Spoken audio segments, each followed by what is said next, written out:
Good evening. Good evening, dear students. I'll just wait for another couple of minutes for everyone to join in.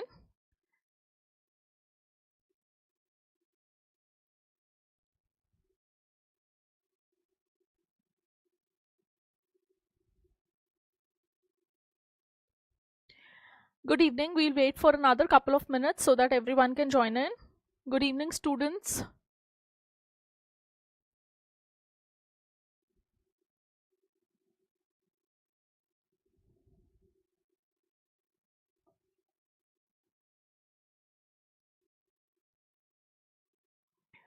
Good evening, everyone. We will wait for another couple of minutes so that everyone can join in.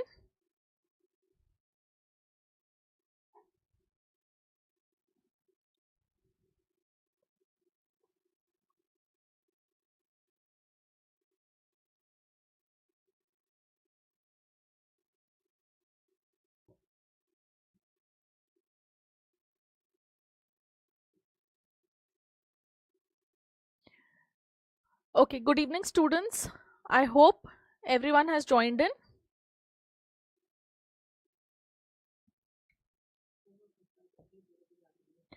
Okay. So I welcome you all to the Oral and Maxillofacial Surgery Super Revision Series for NEET MDS. So before we start this session, there are a few important things that I would want to tell all of you.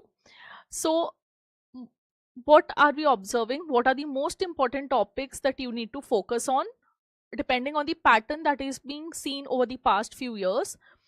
So there are a lot of questions being asked from complications of exodontia and complications of local anesthesia. There are questions being asked from trauma, TMJ, and your pathologies. So these are the main focus of the examiners over the past few years. So these are the topics that you have to be thorough with. All right.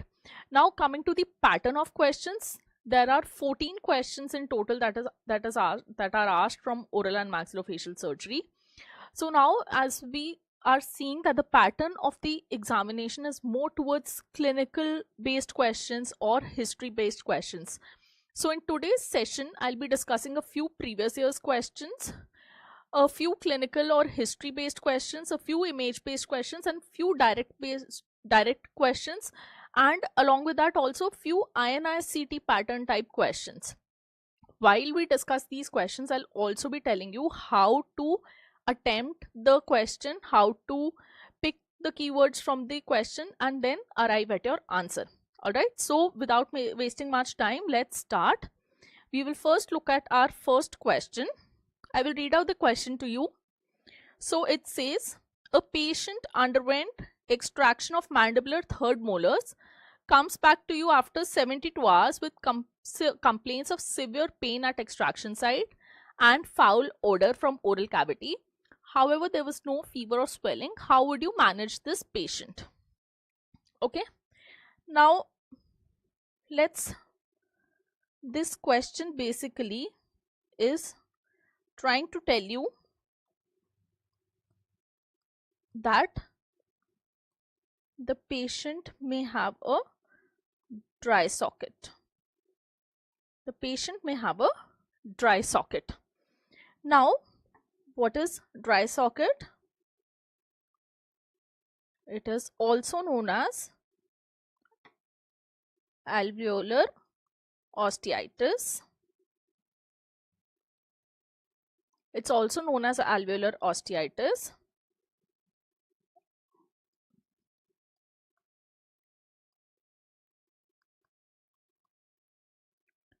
It is also known as fibrinolytic alveolitis. It is also known as localized osteomyelitis. And it is also known as alveolitis sicca dolorosa.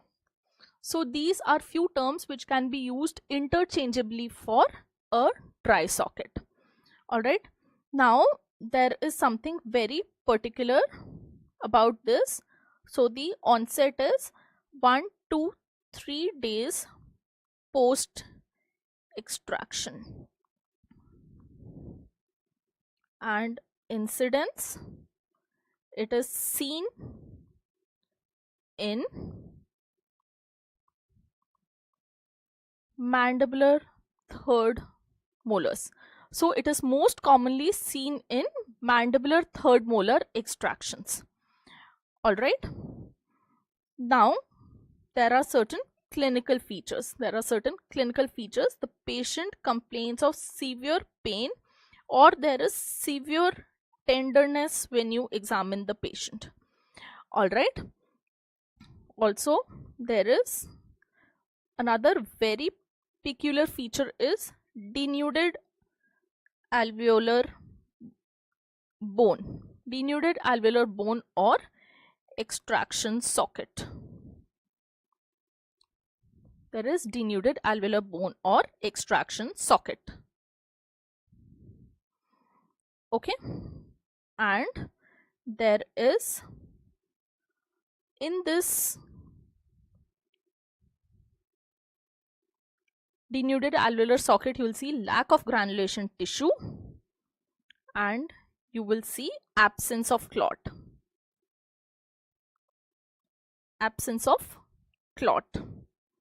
All right.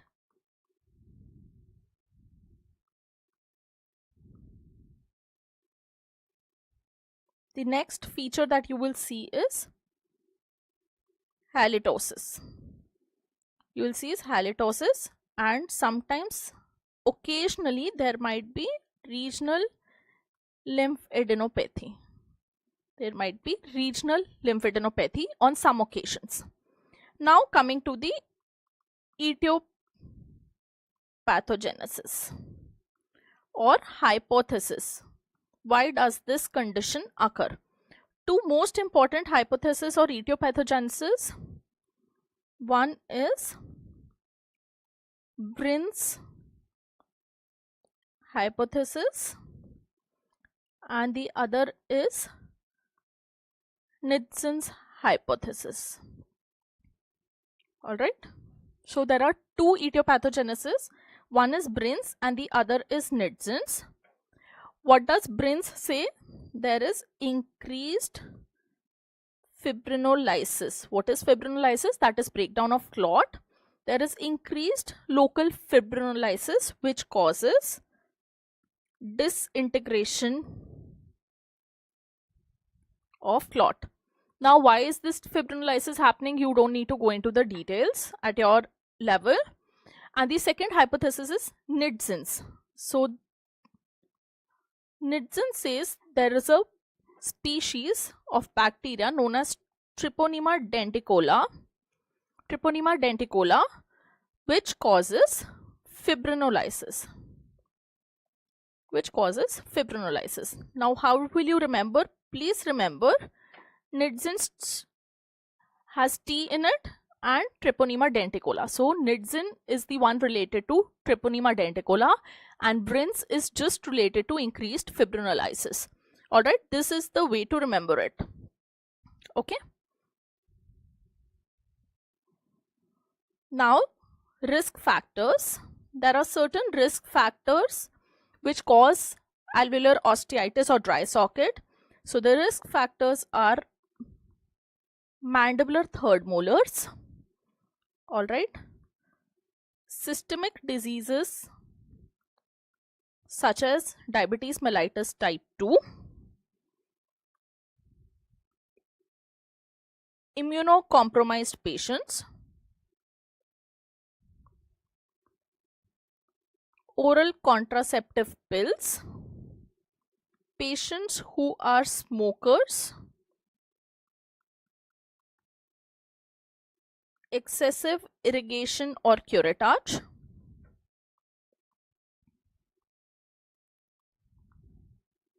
and poor oral hygiene. So, patients, if they have these conditions, they are at an increased risk of having alveolar osteitis or dry socket as a complication post extraction. Now coming to the management.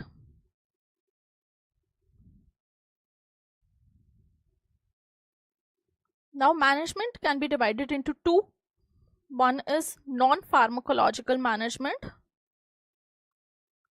and one is pharmacological management. Now by non-pharmacological management we mean local measures.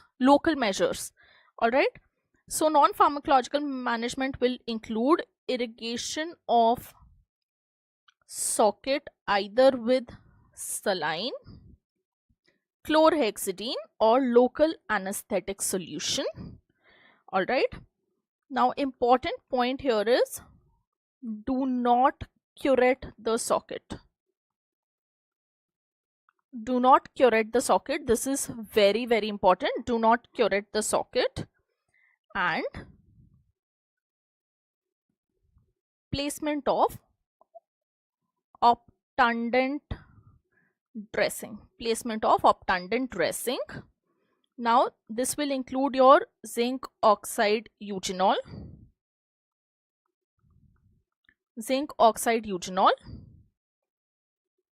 or you can also place alveogel.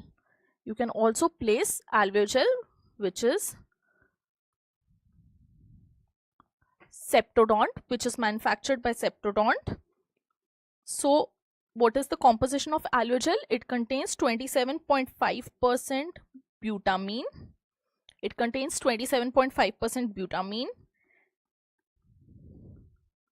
15.8% iodoform, and 13.7% eugenol. Now coming to the pharmacological management, you can give patients systemic analgesics, and this will include your paracetamol, ibuprofen, whatever you give. You can use antibacterial agents like penicillins, clindamycin, erythromycin and metronidazole. Now you can also use antifibrinolytics, that is tranexamic acid.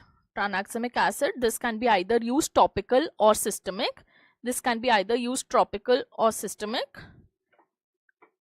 And the last, if required, steroids. These are although used rarely. Last, you can use steroids. All right. Now let's come back to our question.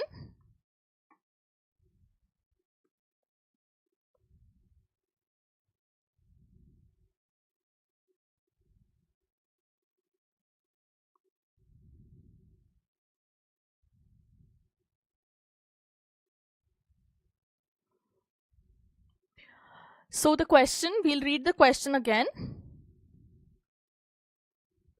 Now we will see what all the question is telling us. A patient underwent extraction of mandibular third molar. All right, this is one important information that the question is providing. Comes back to you after 72 hours.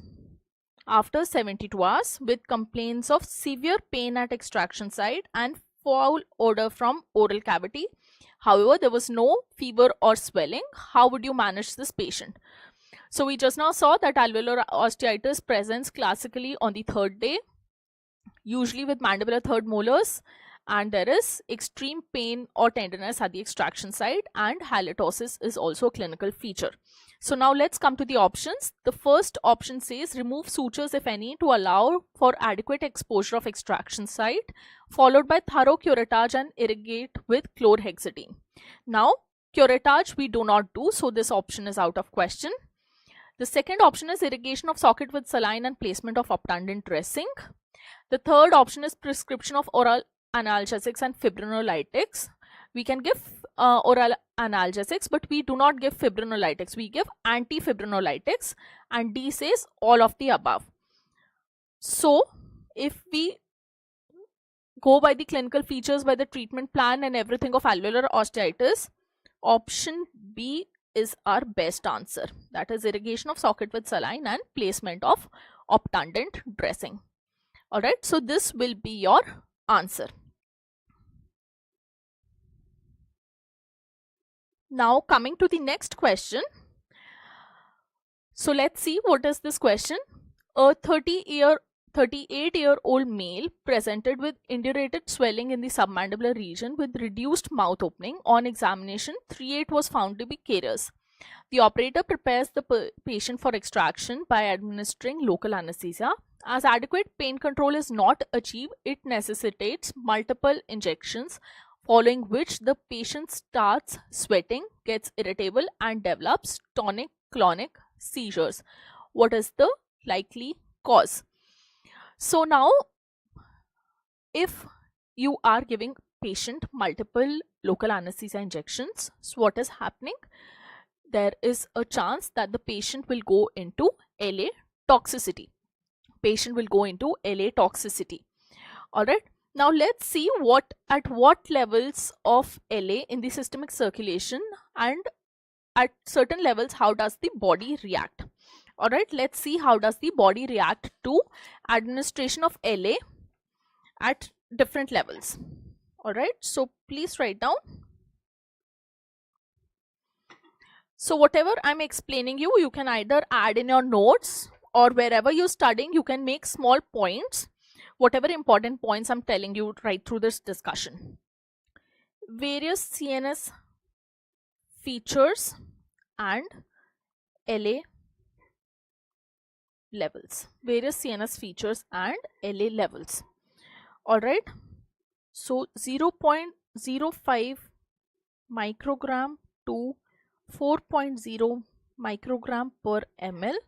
It is anticonvulsant. It is anticonvulsant. Alright. 4 microgram to 7 microgram per ml. There is slurring of speech and patient becomes more talkative. Alright, patient becomes more talkative. There is slurring of speech. 7.5 microgram to 10 microgram per ml. There is generalized tonic-clonic seizures. There is generalized tonic-clonic seizures. Alright, and more than 10 microgram per ml, there is CNS collapse. There is CNS collapse. Alright, so this is the effect of local anesthesia at its various levels on the central nervous system.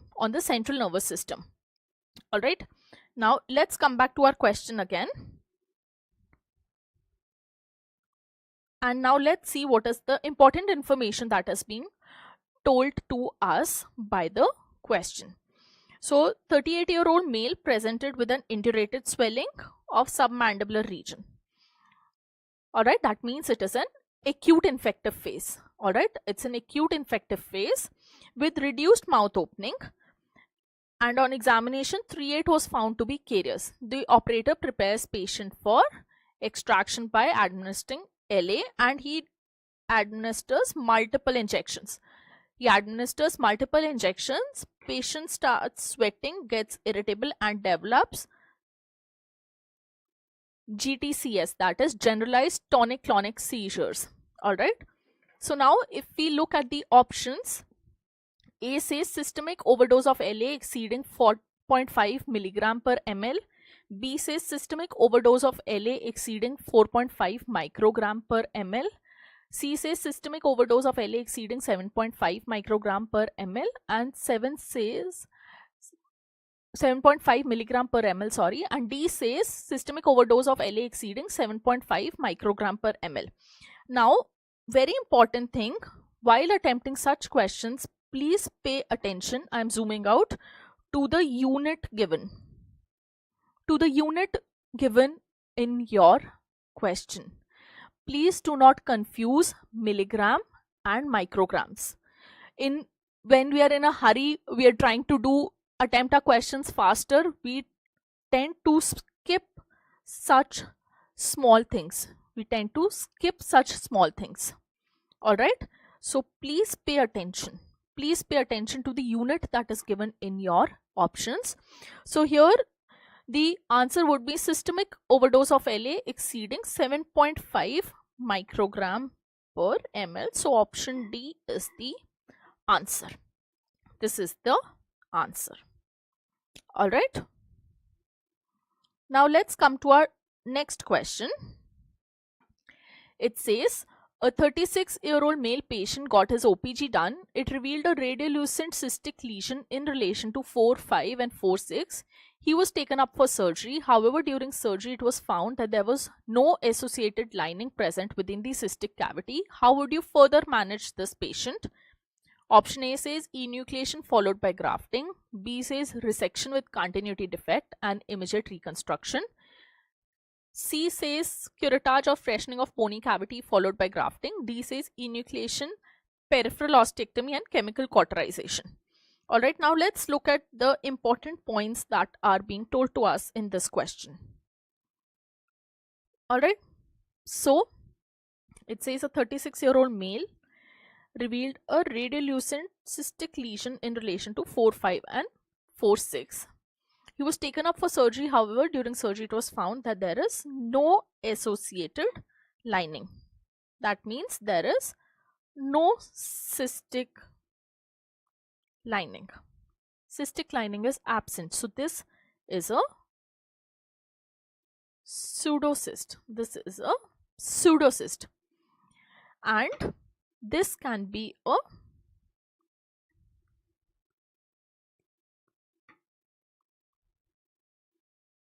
traumatic bone cyst or solitary bone cyst. It can be traumatic bone cyst or solitary bone cyst. So when there is a traumatic bone cyst or solitary bone cyst, you just induce bleeding into the bony cavity. You just induce bleeding into the bony cavity, which is also known as freshening or curettage of the bony cavity, and you place a graft so that we achieve, what do we achieve? We achieve osteogenesis and the cyst or the hollow cavity is obliterated and fresh bone is formed over there. Alright, so the answer to this question would be curettage or freshening of bony cavity followed by grafting. Since there is no cystic lining, we will not go for options like enucleation or marsupialization. Those are done when there is a soft tissue lining present and we are supposed to either marsupialize, that is remove a part of the soft tissue lining, or we are supposed to enucleate, that is remove the entire soft tissue lining from the cyst. Alright. Now coming to the next question. This question says, arrange the given phases of distraction osteogenesis in their correct sequence. Alright. So the first is latency, then the second is atraumatic osteotomy, third is remodeling, fourth is distraction, and fifth is consolidation. Alright. Now, such type of questions, what I want you all, how to attempt such type of questions is, you have to do a little mental work or little rough work in your mind, because I think recently they don't give you rough sheets to do any sort of rough work. You have to do a little bit of mental work or rough work, and you have to lay down the sequence. Whatever jumbled up sequence is given to you, you have to form the correct sequence and then look at your options. Alright. Don't jump to the options in such cases. You first try to assemble your given phases or whatever in the correct sequence and then go to your options. Alright, so if we look at the phases of distraction, the first phase of distraction is atraumatic osteotomy. Atraumatic osteotomy. So this is your first phase. Alright, now in this phase, what you do is you are osteotomizing the bones. You are osteotomizing the bones or causing intentional fracture in the bone. This is followed by latency period. This is followed by latency period. So what you have done an osteotomy, you have placed the distractor device in the OT, and you have closed the patient, you have sutured up the patient, and now you will shift the patient out of OT. But immediately when you shift out the patient from the OT, immediately you won't start your distraction. Immediately you won't start your distraction. You will start activating your distractor device after a few days. So this period of rest after placement of distraction device up till start of distraction phase is known as latency period. Now after this latency period, after a few days, you will start activating the distractor device, which is known as the distraction phase or the active distraction phase. So this is your third phase. All right. Now, once your desired distraction is over, you will immediately not remove the distractor. You will let the distractor be in situ, and you will wait for the immature bone to calcify into mature bone. So that phase is known as consolidation phase. That phase is known as consolidation phase. Now after the consolidation phase, you will remove the distractor devices, and then you will subject the patient to normal functional stresses. You will gradually make the patient return to normal function. That is, you will, from soft diet, you will ask the patient to slowly gradually come back to normal diet. So this is known as remodeling phase, in which the bony trabeculae arrange themselves according to the forces falling onto the bone. All right, so this is your sequence of distraction. Now one quick table that I want to share with you all over here. Children distraction osteogenesis versus adults. What is the importance? All right, so this is a table which will answer a lot of your questions. So let's write down.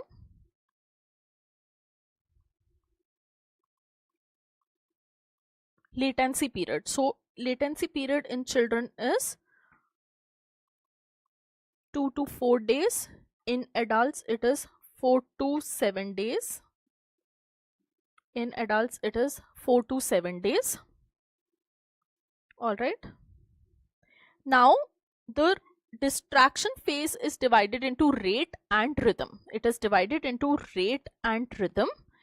So the rate in children is 1.5 to 2 mm per day, and in adults it is 1 mm per day.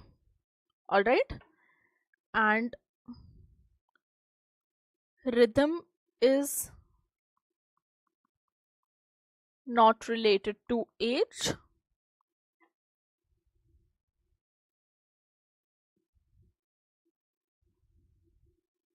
Rhythm is not related to age, and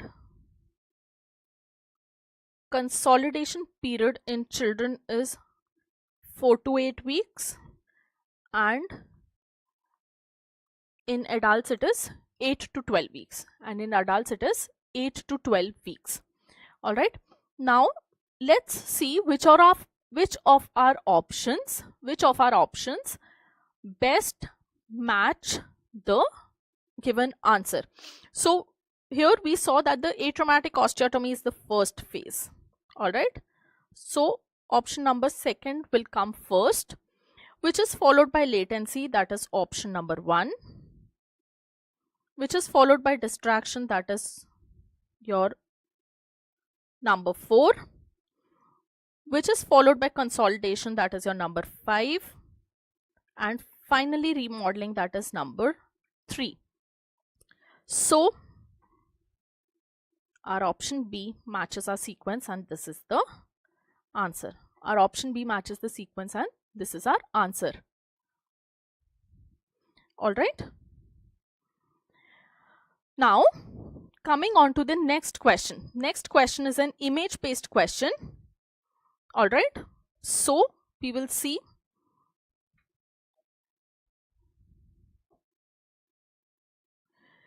We will see this image-based question and I will explain you the procedure. Okay. Let's see this image here first. I'm zooming this out for you. Okay. Now, if you see, this is the posterior aspect of the condyle and this is the anterior aspect. This is the disc and this is the condyle. Okay, here what do you see? You see a screw-like thing which has gone into the condylar head, this particular outline. All right, and there is a thread sort of thing which is going from the slot given in this screw like this. There's a thread like thing which is passing from the slot given in this screw, and it is going and anchoring into the disc. All right, it is going and anchoring into the disc. Same thing, this is the medial aspect. So the view of the condyle has changed. Now this is the medial aspect and this is the lateral aspect. All right, so this is a screw here from which sutures are passed from the slot in the screw to the disc, all right. So this is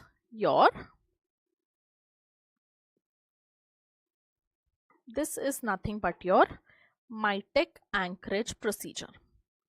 This is your Mitek anchorage procedure. Now let me explain this. This is usually a disc repositioning maneuver, especially in cases of internal derangement where the disc is present anterior to condyle. Let's understand this. If this is our normal condyle, in internal derangement, what is happening?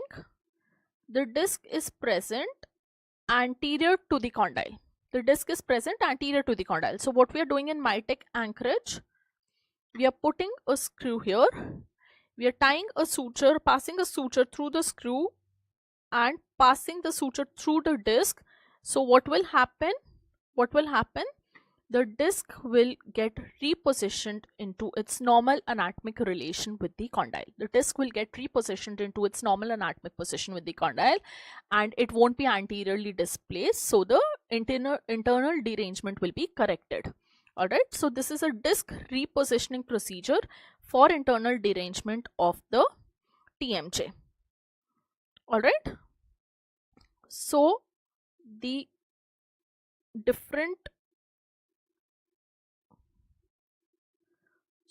disc repositioning with Mitek anchorage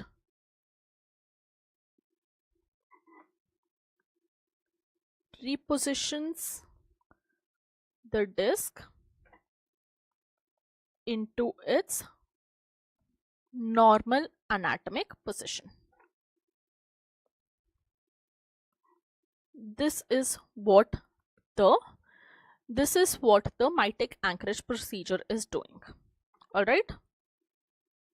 Now let's come to the next question.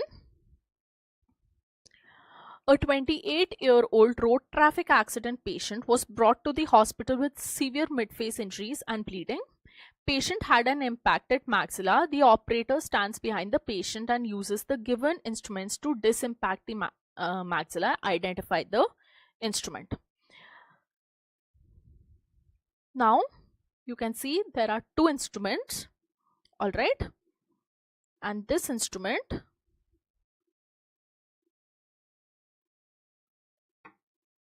has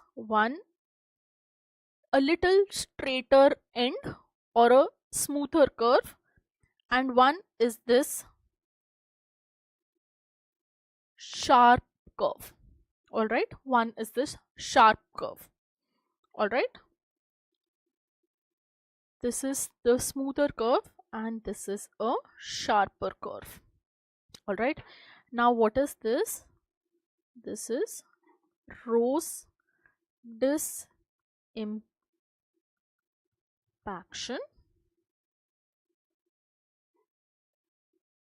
forceps.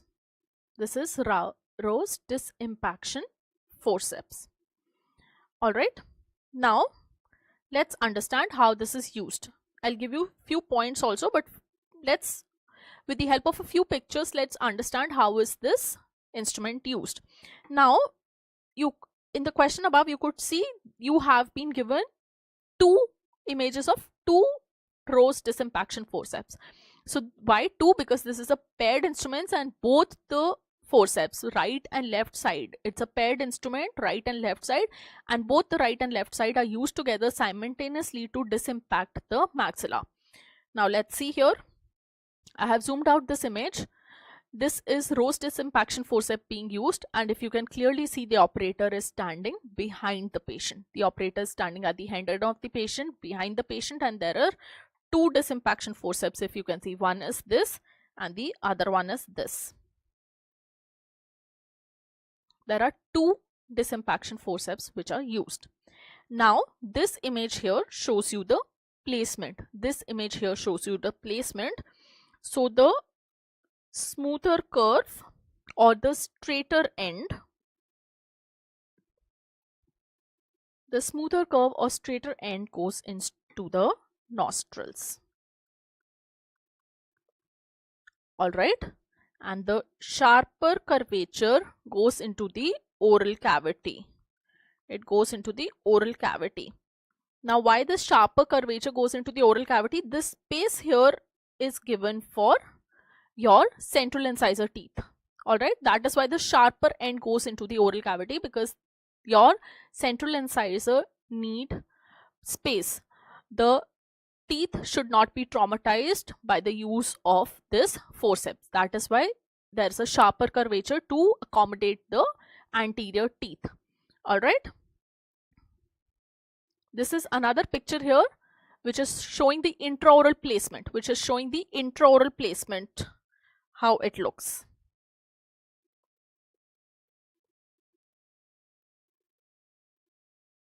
Intraoral placement of Rose disimpaction forceps. All right. Now, apart from Rose disimpaction forceps, there's another instrument that can be used for disimpacting the maxilla. That is nothing but your Hayton-Williams. This is your Hayton-Williams forceps. This is your Hayton-Williams forceps, and this is a single forceps. It is not paired, please remember, it is a single forceps, and you see it goes and engages behind your maxillary tuberosity. It goes and engages behind your maxillary tuberosity for maxillary disimpaction. So, and in this picture you can see the difference between Rose and the difference between Hayton-Williams. All right, this is the difference. Now let's write a few points.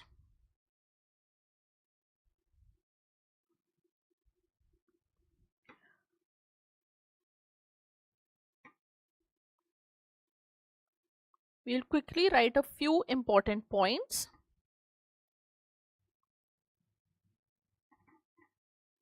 So Rose is paired, Hayton-Williams is single.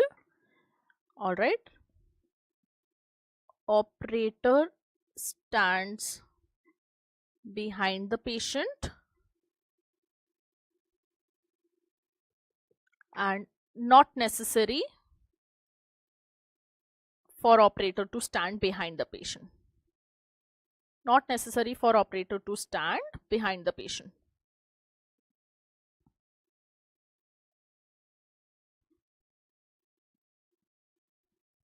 All right. So Rose is used for maxillary disimpaction. Hayton Williams is used for maxillary disimpaction, and it is also used for mid-palatal split fractures, to reduce mid-palatal split fractures. All right.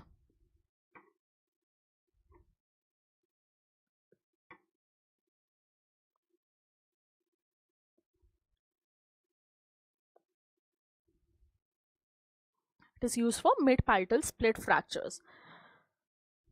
And Hayton Williams can be used in conjugation and simultaneously with Rose disimpaction forceps. With Rose disimpaction forceps, they can be used simultaneously. Now, what does this mean? What does this statement mean? When you are achieving some difficulty, or when there is a mid-palatal split, when you're facing some difficulty in disimpacting the maxilla, or when the maxilla is impacted and also there is a mid-palatal split, you can use both the instruments together. So one operator can stand behind the patient, use Rose disimpaction forceps, and the other patient can be maybe stand at 7 o'clock position to the patient, insert the Hayton Williams, and both the operators simultaneously can apply forces to disimpact the maxilla as well as reduce the mid-palatal split. So Hayton Williams can be used simultaneously with Rose disimpaction forceps. Now let's go to the options and let's understand what the question is trying to tell us. So it says a 28-year-old RTA patient brought to the hospital, severe mid-face injuries and bleed. Patient had an impacted maxilla. So this is your keyword, impacted maxilla. Operator stands behind the patient and uses the given instrument to disimpact the maxilla.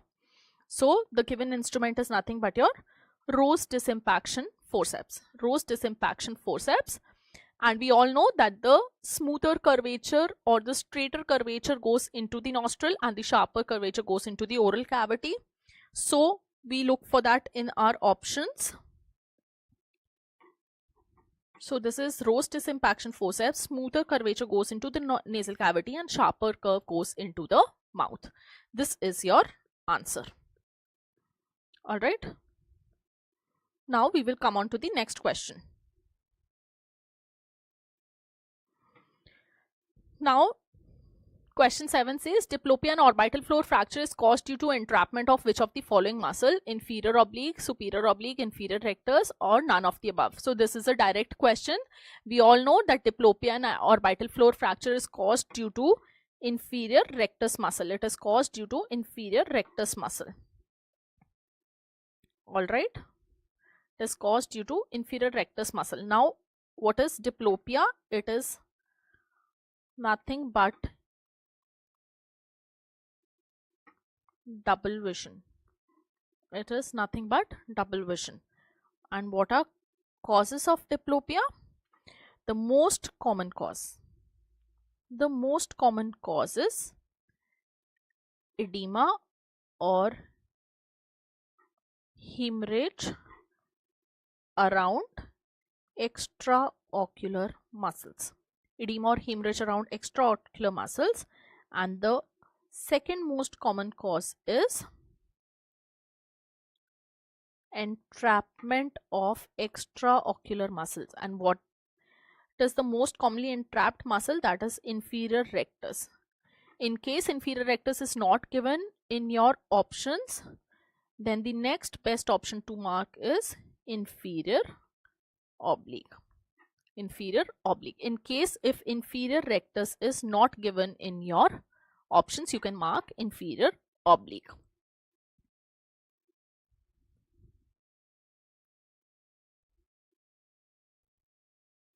Now we come to question number 8. Which of the following clinical features are of TMJ ankylosis? So this is another recent INI-CET pattern type question, in which from a given set of statements you have to pick the best that are present or that are best in sync with the given condition in your question. Now it says anti-gum deformity. Anti-gum deformity. So yes, this is present in TMJ ankylosis. Anti-gum deformity is nothing but severe micrognathia or severe retrognathia. Alright, it is severe micrognathia or severe retrognathia. Now why is this happening? Because if a patient has had TMJ ankylosis before early in childhood, so we all know that a condyle is our growth center. So in such patients, the growth will be retarded, the mandibular growth will be retarded, and they will have micrognathia or microgenia or retrognathia. So this gives rise to typical absent mandible kind of a appearance, which is nothing but your anti-gum deformity, your bird facies, or your Vogelgeest appearance. Alright, so anti-gum deformity is a feature of TMJ ankylosis. Now fullness on the normal side. This is wrong. There is fullness on the affected side and flatness on the normal side. There is fullness on the affected side, that is the TMJ ankylosis side, especially in cases of unilateral TMJ ankylosis. The second is deviation towards the normal side. This is also wrong. In case of unilateral ankylosis, the chin deviates to the affected side or the side where TMJ ankylosis is present. The next clinical feature is exaggerated anticonial notch. Yes, this is correct. There is exaggerated anticonial notch. And the last statement that is given is reduced mouth opening. So this is also correct. Again, for these kind of questions, you have to mentally make notes which all statements are correct and which are not incorrect.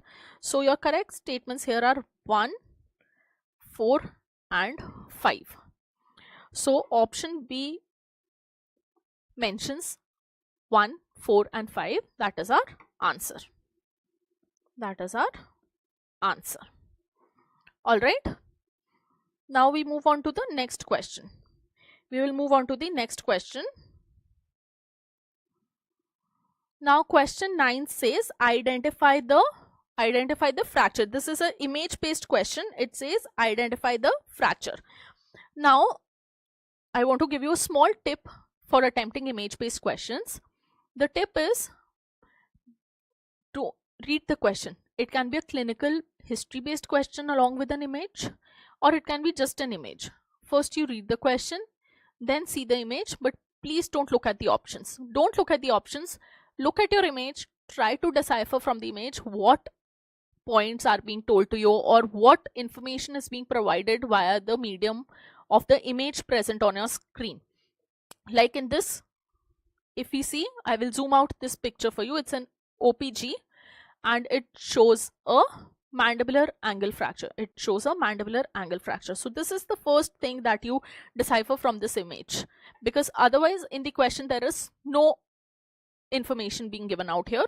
So this is here, you can see a mandibular angle fracture. All right. Now, if you see, there is a step. There is a step over here. All right. So this is a, and this segment is displaced superiorly. The posterior segment is displaced superiorly. So this is a horizontally unfavorable fracture. This is a horizontally unfavorable fracture. Now, the next thing that I want you to notice is,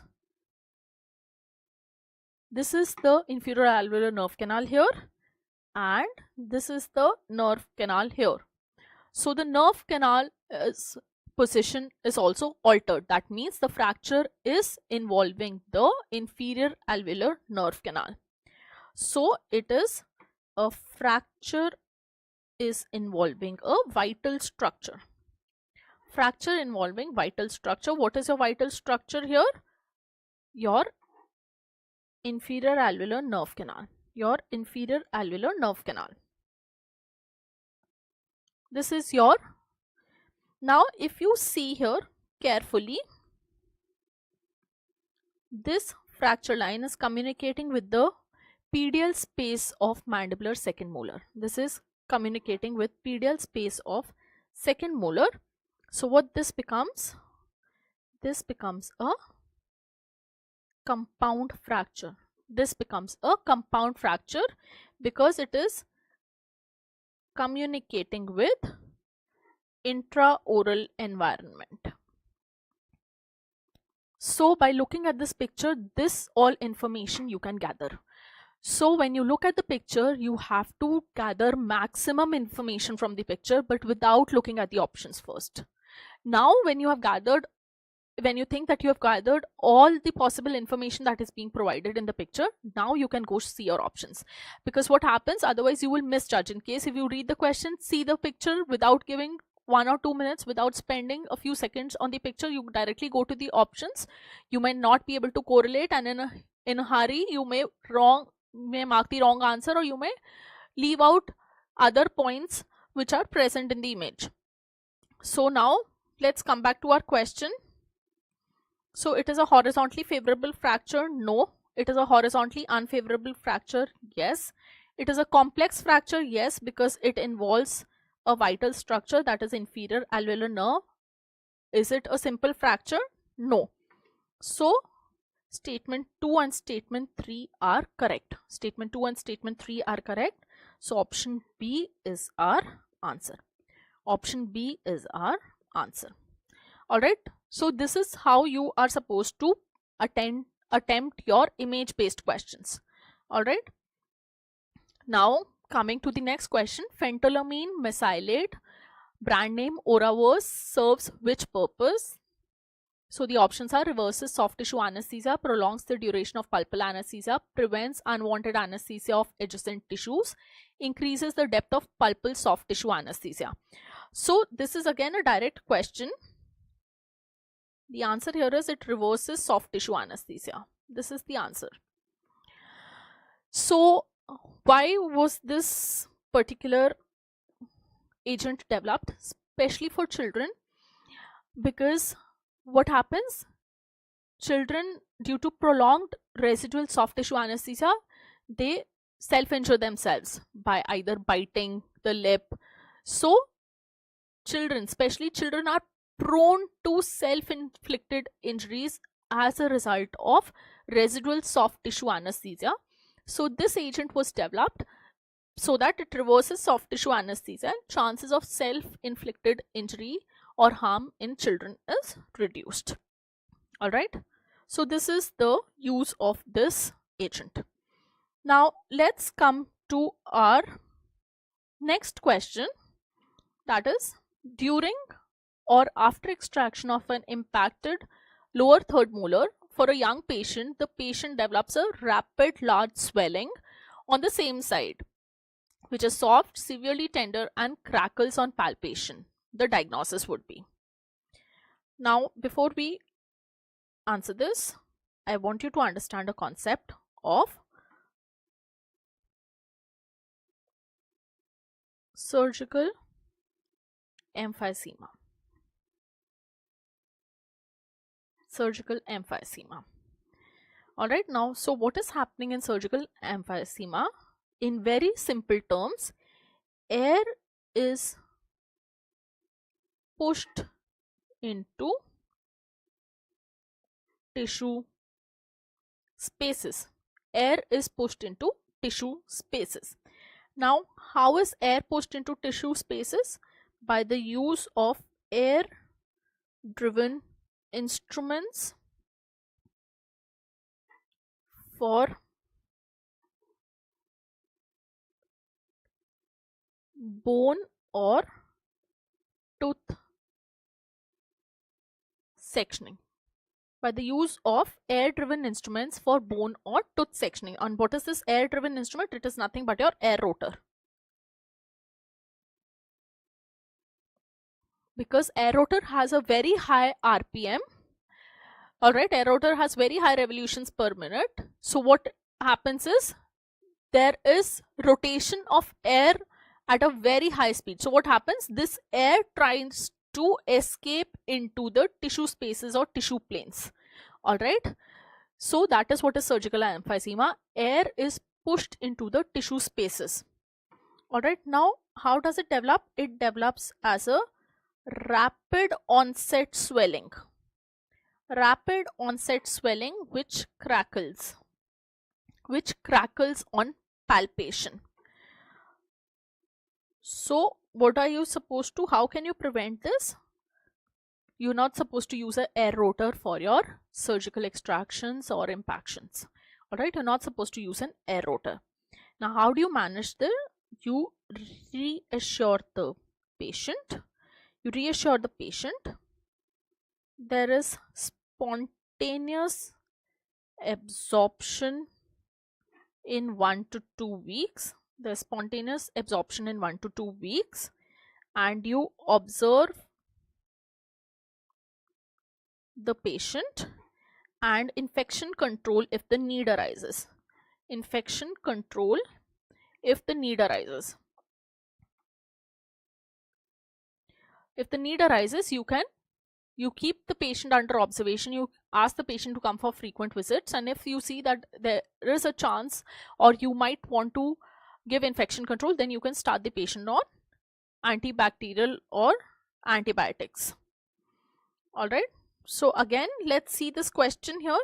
During after extraction of an impacted lower third molar, for a young patient, the patient develops a rapid large swelling on the same side which is soft, severely tender, and crackles on palpation. So these are your important words. These are your important keywords which you pick from the question and then arrive at your answer.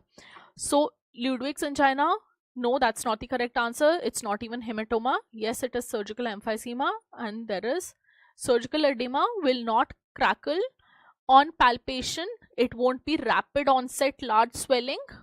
Alright, so the answer is surgical emphysema. The answer is surgical emphysema. Alright.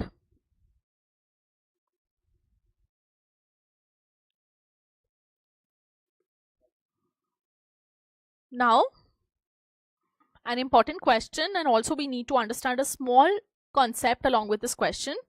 In 4th degree nerve injury, which of the following structures are damaged? Now, before seeing what is nerve injury, let's first understand the basic structure of a nerve in real short. Let's understand the basic nerve structure.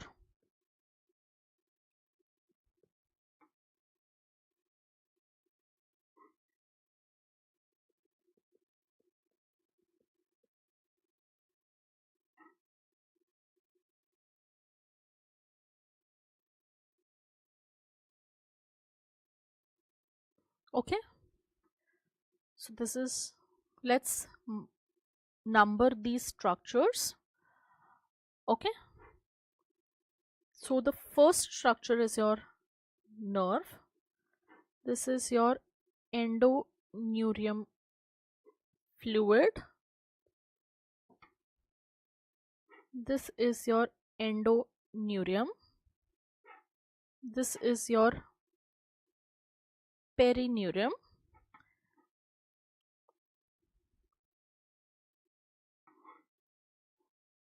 And this is your epineurium.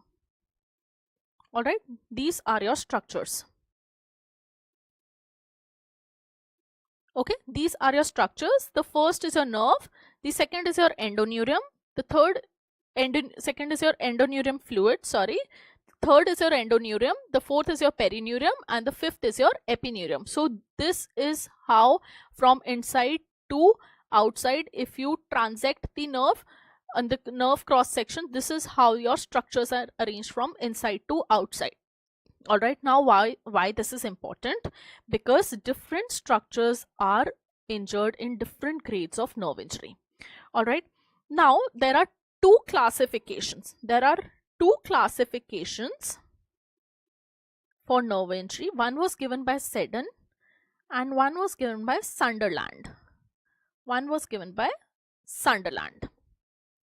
Okay, now Seddon said nerve injury can be neuropraxia, nerve injury can be axonotmesis, and nerve injury can be neurotmesis. Alright, and Sunderland gave it first degree, second degree, third degree, fourth degree, or fifth degree nerve injury.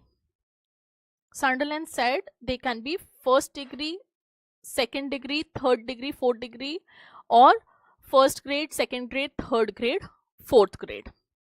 Alright, so now when we talk about classification of nerve injury and findings, I want you to remember this table. You can take a screenshot and add this in your notes. So first degree, let's come to the injury type first. First degree is also known as Seddon's neuropraxia. It is also known as Seddon's neuropraxia.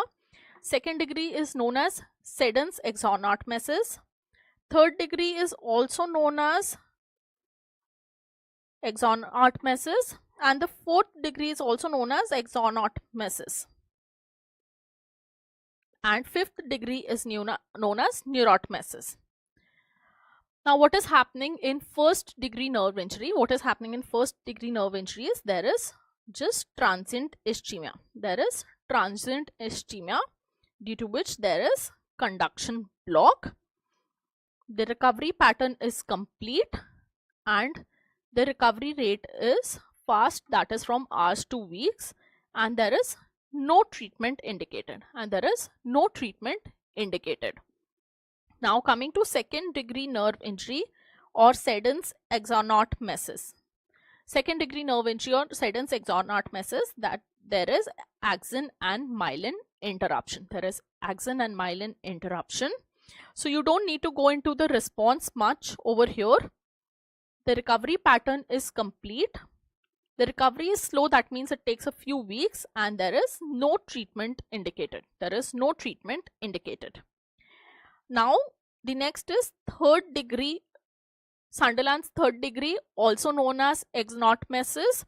So this injury involves the endoneurium. That means the endoneurium will be cut. Alright, it involves the endoneurium. This is important. This involves the endoneurium. The recovery pattern is variable and it is a slow recovery. It may take weeks to months, and nerve exploration may be considered. You may consider nerve exploration as a part of your treatment.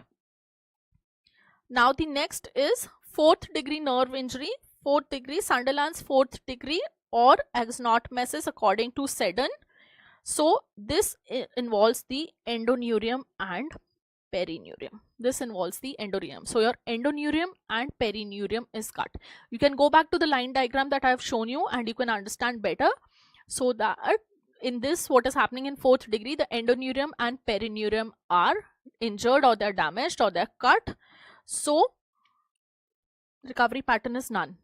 This degree of nerve injury is not going to recover. Spontaneous recovery not likely, and it might necessitate microneurosurgery for nerve repair. Now fifth degree, Sunderland or Seddon's neurotmesis. Neurotmesis means the nerve is completely cut. The nerve fiber, the endoneurium, the perineurium, the epineurium, everything is cut. Alright, everything is cut. In fourth degree, only endoneurium and perineurium is cut. In fifth degree, endoneurium, perineurium, epineurium, everything is cut along with the nerve fiber. So there is no recovery pattern, no spontaneous recovery possible, and again it will necessitate microneurosurgery. Now before we wind up this session, a small diagram to make you understand diagrammatically. I do not know how much it will be clear to you all. So the first figure is showing all the nerve layers, the axon, the endoneurium, the perineurium and epineurium. So in Sunderland grade 1 or Seddon's neuropraxia, there is only ischemia.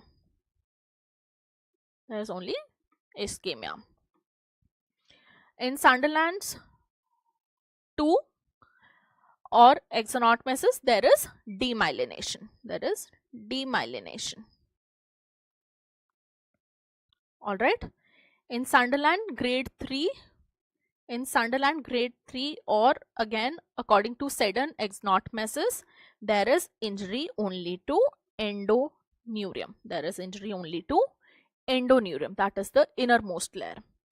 Now in Sunderland's grade 4, or according to Seddon exnotemesis, there is injury to endoneurium plus perineurium. Alright, there is injury to endoneurium plus perineurium. And in Sunderland grade 4 or neurotomesis, there is complete nerve transection. That means nerve fiber